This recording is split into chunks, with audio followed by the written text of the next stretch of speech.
La période de la dynastie des Mérovingiens, qui s'étend du 5e au 8e siècle, est une époque fondamentale dans l'histoire de la France. Cette dynastie a marqué la transition de la Gaule romaine vers le royaume franc, jetant ainsi les bases de la France médiévale. Au cours de ces siècles, la société, la politique et la culture ont subi des transformations significatives, façonnant l'identité de la France naissante. La dynastie prend son nom du légendaire roi Mérové, mais c'est Clovis Ier qui émerge comme une figure clé.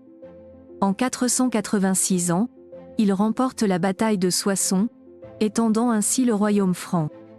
Sa conversion au christianisme en 496 ans à la suite de la bataille de Tolbiac marque un tournant majeur, faisant du catholicisme la religion dominante en Francie.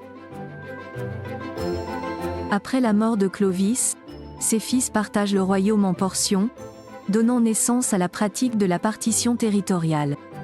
Les rois mérovingiens, souvent faibles et sous l'influence de leur mère du palais, voient la montée de la puissance aristocratique.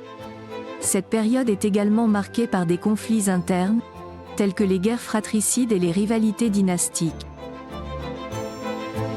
Les mères du palais, comme Pépin de Herstal, exercent une autorité croissante, au point que le dernier roi mérovingien, Childéric III, est déposé en 751 ans. Ce qui suit est le début de la dynastie carolingienne avec Pépin le Bref, inaugurant l'ère des Carolingiens. La dynastie de Mérovingiens a été une période charnière dans l'histoire de la France, fréquemment les bases du royaume franquiste contribuant à la formation de la nation. Les transformations politiques et religieuses ont créé un héritage durable, qui continue de ressonner dans le développement ultérieur de la France médiévale. La transition vers les Carolingiens a marqué la fin de l'ère mérovingienne, mais son impact sur la France persiste. In raison dans les institutions et la culture que ont émergé pendant ces siècles cruciaux.